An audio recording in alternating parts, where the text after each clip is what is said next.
Hi friends, welcome to Jisha's flavours. ഇന്ന് ഞാൻ പച്ചച്ചീരയും കടലയും വെച്ചിട്ടുള്ള ഒരു തോരനാണ് തയ്യാറാക്കുന്നത്.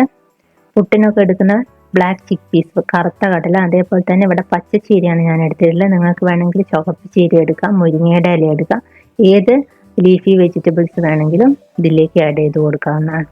അപ്പം നമുക്കിതെങ്ങനെയാണ് ഉണ്ടാക്കുന്നത് നോക്കാം. അപ്പം നമുക്കതിന് വേണ്ടിയിട്ട് ആദ്യം ഞാനൊരു പാൻ വെച്ച് കൊടുത്തിട്ടുണ്ട്. സ്റ്റവ് കത്തിച്ച ശേഷം അതിലേക്ക് വെളിച്ചെണ്ണ ഒഴിച്ചു കൊടുക്കാം. അതിനുശേഷം 1/2 ടീസ്പൂൺ കടുക് ചേർത്ത് കൊടുക്കുന്നുണ്ട്. കടുക് ഒന്ന് പൊട്ടി തുടങ്ങുമ്പോൾ നമുക്ക് വെളുത്തുള്ളിയും ചെറിയുള്ളിയും കൂടെ കട്ട് ചെയ്തതിന് ശേഷം ചേർത്ത് കൊടുക്കാം. ഒരു 3 വെളുത്തുള്ളിയും 5 6 ചെറിയുള്ളിയും ചെറുതായി കട്ട് ചെയ്തതിന് ശേഷമാണ് ചേർത്ത് കൊടുത്തിട്ടുള്ളത്.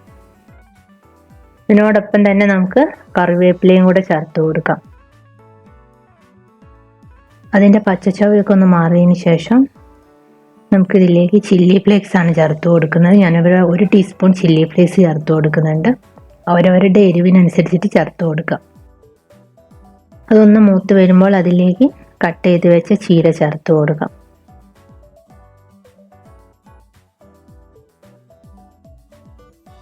ചീര പെട്ടെന്ന് തന്നെ വെന്ത് കിട്ടും.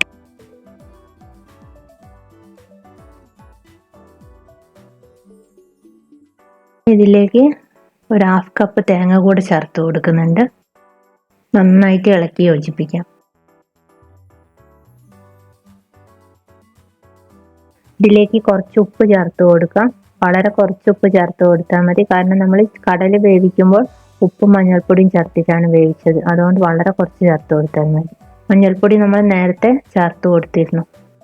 ഇനി നമുക്കിതിലേക്ക് വേവിച്ച് വെച്ച കറുത്ത കടല, അതായത് ബ്ലാക്ക് ചിക്ക് പീസ് ചേർത്ത് കൊടുക്കാം. ഇവിടെ ഞാൻ ഒരു 1/2 കപ്പ് കടല വെള്ളത്തിൽ കുതിർത്തതിന് ശേഷം കുക്കറിലൊന്ന് വേവിച്ചിട്ടാണ് ചേർത്ത് കൊടുക്കുന്നത്. എല്ലാം കൂടെ നന്നായിട്ടൊന്ന് മിക്സ് ചെയ്തെടുക്കുക. ഇനി നമുക്കൊരു 2 3 മിനിറ്റ് നേരം പാത്രം അടച്ചു വെച്ച് കുക്ക് ചെയ്തെടുക്കുക. തേങ്ങയുടെ പച്ചച്ചൊവയൊക്കെ ഒന്ന് മാറണം.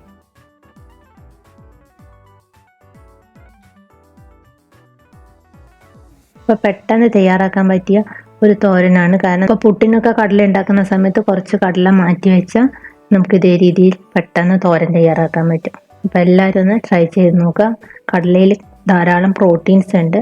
അതേപോലെ ചീരയിലാണെങ്കിൽ വൈറ്റമിൻ എ ഒക്കെ ധാരാളം അടങ്ങിയിട്ടുണ്ട്. അപ്പോൾ ഈ ഒരു രീതിയിൽ ഡിഫറെൻ്റ് ആയിട്ട് നമുക്ക് തയ്യാറാക്കാൻ പറ്റും. അപ്പോൾ എല്ലാവരും ഒന്ന് ഉണ്ടാക്കി നോക്കാം. മറ്റേ നല്ല റെസിപ്പിയുമായി അടുത്ത വീഡിയോയിൽ കാണാം. Thank you.